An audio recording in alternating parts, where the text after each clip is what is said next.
दोस्तों, जनवरी 2023 के दोपहर की बात है। चिलचिलाती गर्मी पड़ रही थी। बावजूद इसके कुछ खिलाड़ी गोल्फ के मैदान में गोल्फ खेलने का आनंद उठा रहे थे।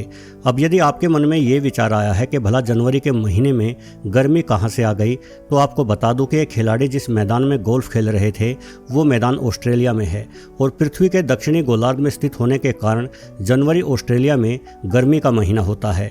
खैर, जब ये खिलाड़ी गोल्फ खेल रहे थे तो अचानक से उन्होंने पाया कि उनके चारों ओर मेंढक बेहद अधिक है। जब खिलाड़ियों ने गौर से देखा तो उन्हें समझ आ गया कि ये मेंढक असल में मेंढक नहीं बल्कि टोड हैं, और वो भी केन टोड।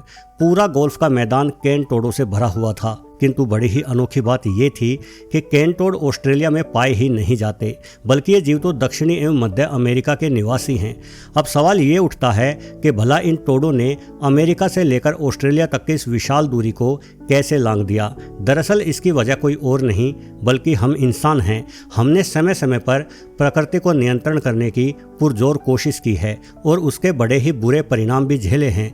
तो चलिए वीडियो को आगे बढ़ाते हैं और ये जानते हैं कि किस तरह से मानवों की होशियारी कई बार उनके लिए समस्या बन जाती है। दोस्तों, थोड़ा सा इतिहास में पीछे चलते हुए यदि हम 19वीं शताब्दी में पहुंच जाते हैं तो ये वो समय था जब खेती बाड़ी का महत्व वर्तमान की तुलना में बेहद अधिक हुआ करता था और क्वींसलैंड, जो कि उस समय ऑस्ट्रेलिया का एक प्रमुख गन्ना उत्पादन इलाका था, के किसान एक बड़ी समस्या से जूझ रहे थे। दरअसल इन किसानों के गन्ने के खेतों में कुछ नन्हे नन्हे कीटों ने आतंक मचा रखा था। ये कीट बीटल की एक प्रजाति थी जो विशेष रूप से गन्ने के खेतों में पाए जाते हैं। भारत में इन कीटों को गन्ना भृंग कहा जाता है और आज इनकी रोकथाम के लिए हमारे पास कई तरह के विशेष रसायन मौजूद हैं। लेकिन वर्ष 1860 के आसपास जब ऑस्ट्रेलिया के गन्ना किसानों को इन बीटल्स ने परेशान कर रखा था तो उस समय इंसानों के पास इनकी वृद्धि रोकने हेतु कोई विशेष संसाधन नहीं था। ये बीटल्स गन्ने की पत्तियों को नुकसान पहुंचाते, ये पत्तियों को पूरी तरह से कुतर कुतर कर नष्ट कर डालते और हम जानते हैं कि सभी प्रकार के पेड़ पौधे अपनी पत्तियों की ही मदद लेकर सूर्य की रोशनी से अपना भोजन बनाते हैं। यही कारण है कि पत्तियां कुतरे जाने की वजह से गन्ने की वृद्धि थम जाती। उससे भी खराब बात यह थी कि ये बीटल्स अपने अंडे गन्ने के पौधों की जड़ों में दे देते थे और जब उन अंडों से बीटल्स का लार्वा बाहर निकलता तो वो सीधे तौर पर गन्ने की जड़ों को अपना निशाना बनाता। ऐसा करने से गन्ने का पौधा पूरी तरह से नष्ट हो जाता। लाखों बीटल्स करोड़ों की संख्या में अंडे देते और उन अंडों से बाहर आते ही इनका लार्वा गन्ने के पौधों पर टूट पड़ता। हालात ये हो गए थे कि सुबह जो फसल हरी भरी दिखाई देती, शाम होते होते वो पूरी तरह से बर्बाद हो चुकी होती। अब इस गंभीर समस्या से निपट पाना ऑस्ट्रेलियाई किसानों के लिए असंभव हो रहा था। नतीजन सरकार ने एक नए विभाग का गठन किया जिसका नाम था BSES यानी bureau of sugar experiment stations. इस विभाग का प्रमुख काम उन कीटों की रोकथाम के तरीके ढूंढना था जो कीट गन्ने की फसल को बर्बाद करते हैं। लेकिन यह काम आसान तो बिल्कुल नहीं था। लगभग 2 दशकों तक विभिन्न कीट वैज्ञानिक गन्ने की फसलों पर रहने वाले कीटों का अध्ययन करते रहे। इन कीटों के जीवन चक्र आदि के बारे में जाना गया और कई अलग तरह के विचार प्रस्तावित किए गए, जैसे कि कीटनाशक। हालांकि ये उपाय उस समय बहुत ही महंगा माना जाता था। दूसरा, तब तक हमारा विज्ञान भी इतनी उन्नति नहीं कर पाया था जो बेहतर कीटनाशक बना सके। कीटनाशकों से मानवों पर पड़ने वाले दुष्प्रभावों को भी सही तरह से समझा नहीं जा सका था। इसलिए BSES के कीट वैज्ञानिकों ने एक अन्य प्रस्ताव पेश किया जिसके अनुसार उन लोगों का ये मानना था कि क्यों ना गन्ना बीटल्स को खत्म करने के लिए किसी ऐसे जीव की मदद ली जाए जो जीव इन बीटल्स को मार डालता हो। इन कीट वैज्ञानिकों का कहना था कि अमेज़न के इलाके के आसपास भी गन्ने की खेती होती है, लेकिन वहाँ गन्ना बीटल्स का कोई आतंक नहीं है क्योंकि वहां पाए जाने वाले मेंढक इन बीटल्स का सफाया कर डालते हैं। यदि हम कुछ मेंढक प्रजाति अमेरिका से ऑस्ट्रेलिया में ले आते हैं तो निश्चित ही अपने किसानों को गन्ना बीटल्स की मार से बचाया जा सकता है। ये विचार विभाग को पसंद आया। यह उपाय अधिक खर्चीला भी नहीं था, बस कुछ मेंढक ही तो पकड़ कर लाने थे। उसके बाद वो मेंढक खुद ही अपनी संख्या बढ़ाएंगे और चटकारे ले लेकर गन्ना बीटल्स को खाएंगे, यानी हींग लगे ना फिटकरी और रंग भी चोखा होए। तुरंत कुछ कीट वैज्ञानिकों को अमेरिका रवाना किया गया ताकि ये जाना जा सके कि बीटल्स को खाने के लिए कौन सी प्रजाति के मेंढक सबसे उपयुक्त रहेंगे और इन वैज्ञानिकों ने पसंद किया केन टोड को। आप जानते ही होंगे कि टोड भी काफ़ी हद तक मेंढकों जैसे ही दिखाई पड़ते हैं। हालांकि इन जीवों में कई प्रकार के अंतर होते हैं, जिनमें से एक ये है कि मेंढक आमतौर पर अधिक वर्षा वाले क्षेत्रों में ही निवास करते हैं, जबकि टोड सूखे इलाके में भी रह लेते हैं। और यही वजह है कि ऑस्ट्रेलियाई कीट वैज्ञानिकों ने मेंढक की बजाय इस टोड को पसंद किया, क्योंकि उन्हें ऐसा लगता था कि ये जीव ऑस्ट्रेलिया की गर्मी को आसानी से सहन कर सकता है। थोड़ा सा आपको केन टोड के बारे में और जानकारी दे देता हूँ। दरअसल ये जीव किसी समय केवल दक्षिणी अमेरिका में ही पाया जाता था, लेकिन धीरे धीरे इसने अपनी संख्या बढ़ाते हुए मध्य एवं उत्तरी अमेरिका तक अपना फैलाव कर लिया। केन टोड एक बड़े आकार का टोड है। इनका वजन 1.5 से 2.5 किलोग्राम तक हो सकता है और ये कुछ भी खा सकते हैं, हर वो चीज जो इनके मुंह के भीतर समा जाए। केन टोड कीड़े मकोड़ों से लेकर चूहे, छिपकलियां, अंडे, पक्षी, यहाँ तक के छोटे स्तनधारी जानवरों को भी खा जाते हैं। सिर्फ इतना ही नहीं, ये जीव दूसरे जीवों के मल को भी खा लेते हैं। इस टोड की उम्र लगभग 5 वर्ष तक होती है और ये अधिकतम 6 से 9 इंच तक लंबे हो जाते हैं। केन टोड की एक और विशेष खासियत होती है, वो ये कि इस मेंढक को कोई सांप अपना शिकार बनाने की हिम्मत कभी नहीं करता और ऑस्ट्रेलियाई कीट वैज्ञानिकों के लिए ये तथ्य सोने पर सुहागा था। वस्तुतः ऑस्ट्रेलिया की धरती पर पृथ्वी के सबसे खतरनाक सांप निवास करते हैं, जो किसी भी मेंढक प्रजाति का सफाया कर सकते हैं। लेकिन केन टोड के शरीर पर बड़ी ही अनोखी फुंसियों जैसी संरचनाएं होती हैं और जरा सा भी दबाव पड़ते ही इनके शरीर की यह फुंसी एक सफ़ेद पदार्थ बाहर फेंकती है, जो कि जहरीला होता है। इस पदार्थ का स्वाद इतना तीखा होता है कि केन टोड को अपने मुंह में पकड़ने वाला सांप तुरंत इसे छोड़कर भाग निकलता है और जीवन में फिर कभी किसी केन टोड को ना खाने की कसम खा लेता है। केन टोड मादा एक बार में 35,000 अंडे दे सकती है, यानी अनुकूल परिस्थिति मिलने पर यह जीव बेहद तेजी से अपनी संख्या बढ़ा सकता है। कुल मिलाकर ऑस्ट्रेलियाई कीट वैज्ञानिकों के हिसाब से केन टोड वो तमाम खूबी रखता था जो उन्हें चाहिए थी, इसलिए इस जीव को अमेरिका से पकड़कर ऑस्ट्रेलिया लाया गया। वैज्ञानिकों ने 102 केन टोड पकड़े, जिनमें 51 मादा और 51 ही नर थे। इन सभी को बक्सों में भरकर ऑस्ट्रेलिया लाया गया। हालांकि ऑस्ट्रेलिया पहुंचते पहुंचते एक नर केन टोड वीर गति को प्राप्त हो गया, लेकिन ये कोई बहुत बड़ा नुकसान नहीं था। यह वर्ष था 1935 और महीना जून का था। शुरुआत में सभी केन टोडों को एक फार्म में रखा गया और अगले 2 महीनों में ही यानी अगस्त आते आते इन टोडों की संख्या 101 से बढ़कर 2400 पर पहुंच गई। इसके बाद 2000 से अधिक हो चुके इन केन टोड्स को खेतों में छोड़ दिया गया और किसानों से कहा गया कि जल्द ही उन्हें उनकी सबसे बड़ी समस्या यानी गन्ना बीटल से मुक्ति मिल जाएगी। अब किसान भी बड़े खुश हुए। वो अपने खेतों में उछलते हुए टोड्स को निहारते रहते। अगले 1 वर्ष में ही खेतों में हर ओर टोड ही टोड नजर आने लगे। लेकिन सवाल ये था कि क्या गन्ना बीटल्स अब समाप्त हो चुके थे, और जवाब ये है कि नहीं। केन टोड के गन्ने के खेतों में घूमते रहने के बावजूद भी गन्ना बीटल्स की संख्या में कोई परिवर्तन नहीं आया, बल्कि वो यूं ही गन्ने के खेतों को बर्बाद करते रहे। उल्टा किसानों का नुकसान और अधिक बढ़ गया, क्योंकि केन टोड आने के बाद किसानों ने अधिक बड़े पैमाने पर गन्ने की बुआई की थी। उन्हें लगा था कि अब उनका गन्ना सुरक्षित रहेगा, पर ऐसा कुछ नहीं हुआ। दरअसल किसी ने भी यह ध्यान नहीं किया था कि असल में केन टोड जमीन पर रहने वाला जीव है। वहीं गन्ना बीटल्स गन्ने की पत्तियों को निशाना बनाते थे और उन पत्तियों पर चढ़कर गन्ना बीटल्स का शिकार कर पाना केन टोड के लिए संभव नहीं था। हालांकि अपने अंडे देने के लिए जरूर गन्ना बीटल्स पत्तियों से नीचे उतरा करते थे। उस समय निश्चित ही केन टोड उनका शिकार भी कर सकते थे, लेकिन सिर्फ इतने बरसे बीटल्स को कोई विशेष नुकसान नहीं हो रहा था। उल्टा केन टोड के आने के बाद ऑस्ट्रेलिया के कई जीव संकट में आ गए। जैसा कि मैंने पहले ही बताया था कि जब भी इन टोड्स के शरीर पर दबाव पड़ता है तो इनसे बड़ा ही तीखा जहर बाहर निकलता है। इस जहर का सिर्फ स्वाद ही बुरा नहीं होता, बल्कि इसकी एक बूंद ही किसी भी जीव की जान लेने के लिए काफ़ी है। ऑस्ट्रेलिया में एक बड़े आकार की पीली धब्बेदार मॉनिटर लिजर्ड पाई जाती है, जो बेचारी लगातार इन केन टोड के जहर का शिकार बन रही थी। ये छिपकली इस टोड को खाने के चक्कर में इसका जहर अपने मुंह में भर लेती और मारी जाती। गौर करने वाली बात यह है कि ये मॉनिटर छिपकली गन्ने के खेतों में ही निवास करती थी और ये अपने मजबूत पंजों का इस्तेमाल करके गन्ने के पौधों पर चढ़ते हुए गन्ना बीटल्स को भी अपना भोजन बनाती थी। ऐसे में केन टोड के कारण इन छिपकलियों की संख्या में कमी आने की वजह से बीटल्स और भी अधिक बढ़ गए। यानी कैन टोड ने न सिर्फ ऑस्ट्रेलिया के किसानों को चोट दी, बल्कि ये जीव उस चोट पर नमक भी छिड़क रहा था।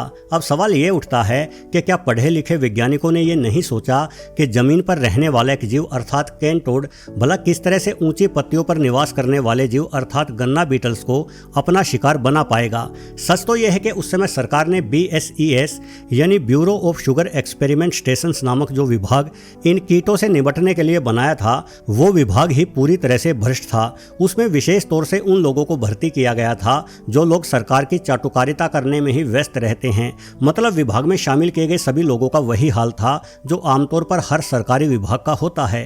दफ्तर में आओ, गप्पे हाको, चाय समोसा डकारो, पत्ते खेलो और शाम को अपने घर वापस चले जाओ और इस हाड़तोड़ मेहनत के बदले सरकार से मोटी तनख्वाह वसूल करो। यही वजह रही कि बीटल से निपटने के लिए बनाए गए BSES नामक विभाग को बने हुए 2 दशक से भी अधिक का समय बीत जाने के बावजूद भी ये विभाग कोई ऐसी सकारात्मक खोज नहीं कर पाया था जो खोज बीटल से निपटने में जरा सी भी कामयाब कही जा सके, जिस कारण से इस विभाग के ऊपर लोगों ने सवाल उठाना शुरू कर दिए थे।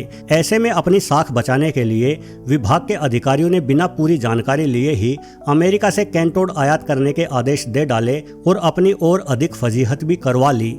आज इस घटना को घटे करीब 90 साल बीत गए हैं और अब कैन टोड की ऑस्ट्रेलिया में अनगिनत संख्या हो चुकी है। इस टोड और इंसानों की मूर्खता के कारण ऑस्ट्रेलिया के कई मूल निवासी जीव आज विलुप्ति का खतरा झेल रहे हैं, जिनमें 70 अलग अलग प्रजातियों के कछुओं से लेकर कुछ प्रजातियों के मगरमच्छ तक शामिल है। वैज्ञानिक बताते हैं कि कैन टोड इन मगरमच्छों एवं कछुओं के अंडों को बड़ी संख्या में खा जाते हैं, जिस कारण कभी भारी संख्या रखने वाले इन जीवों का आज ऑस्ट्रेलिया में दिखाई दे पाना दुर्लभ हो चला है। कैन टोड के आगमन के बाद ये प्यारा सा जीव जिसका नाम कुआल है, विलुप्ति का भारी खतरा झेल रहा है। चूहे और खरगोश जैसा दिखाई देने वाला ये जीव असल में एक मर्सुपियल प्राणी है। मर्सुपियल उन जीवों को कहा जाता है जिनके पेट के पास अपने बच्चे को उठाए रखने के लिए एक थैली बनी हुई होती है।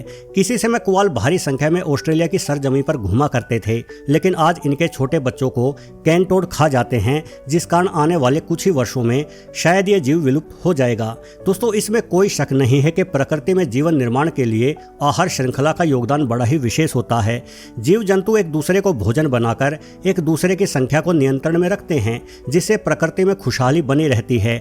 लेकिन इस आहार श्रृंखला में मानवों को अपनी टांग अड़ाने की कोशिश नहीं करनी चाहिए, वरना तो अपने निजी स्वार्थों के चलते बजाय चीजों को सुधारने के हम उन्हें और अधिक बिगाड़ देंगे। आपने चाइना के उस महत्वाकांक्षी प्रोजेक्ट के बारे में जरूर सुना होगा, जिसमें अपने देश में अनाज को बचाने के लिए चीनी लोगों ने गोरैया नामक इस छोटी सी मासूम चिड़िया को ही मारना शुरू कर दिया था। इस चैनल पर उस घटना के बारे में एक विस्तृत वीडियो पहले से ही है कि किस तरह से चीनी लोगों ने लाखों चिड़िया मार डाली। वो लोग ये भूल गए कि चिड़िया ही उन कीटों को खाती है जो कीट हमारी फसलों को नुकसान पहुंचाते हैं। चिड़िया मारी गई तो कीट भी हद से अधिक हो गए। नतीजन उन कीटों ने चीन की सारी फसल बर्बाद कर डाली और अगले 3 सालों के दौरान भूख से तड़प तड़प कर चीन में करोड़ों इंसान काल का ग्रास बन गए। यानी प्रकृति से खुद को ऊपर समझना चीन को बहुत भारी पड़ गया। कभी कभार तो ऐसा लगता है कि मानवों को छोड़कर बाकी के सभी जीव इस प्रकृति की रक्षा करने के लिए रात दिन कोशिश कर रहे हैं। इस बाबत एक और रोचक घटना मैं आपको सुनाना चाहता हूं, जिसे सुनकर शायद आप चौंक जाए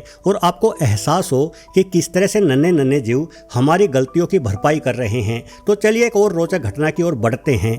दोस्तों, चेक गणराज्य जो कि मध्य यूरोप में स्थित है, एक लैंडलॉक कंट्री है। लैंडलॉक कंट्री ऐसे देशों को कहा जाता है जो चारों ओर से अन्य देशों की भूमि से घिरा रहता है, यानी जिस देश की सीमाएं समुद्र से नहीं लगती। अब ऐसे देशों के साथ कुछ समस्याएं होती हैं। इन्हें अपने पड़ोसी देशों के साथ हर हाल में संबंध अच्छे बनाकर रखने पड़ते हैं, क्योंकि इन देशों में आयात या निर्यात पड़ोसी देशों की मदद बिना नहीं हो सकता। हालांकि चेक गणराज्य एक विकसित देश है और वर्ष 2018 के दौरान इस देश ने अपनी राजधानी प्राग के दक्षिण में मौजूद एक नदी पर कुछ बांध बनाने की सोची। दरअसल चेक गणराज्य ने इस नदी क्षेत्र में पहले कई सारे मिलिट्री अड्डे बना रखे थे और लंबे समय तक सैन्य कार्यों में पानी की जरूरत पूरा करते रहने के कारण यहाँ के प्राकृतिक जलाशय पूरी तरह से सूख गए।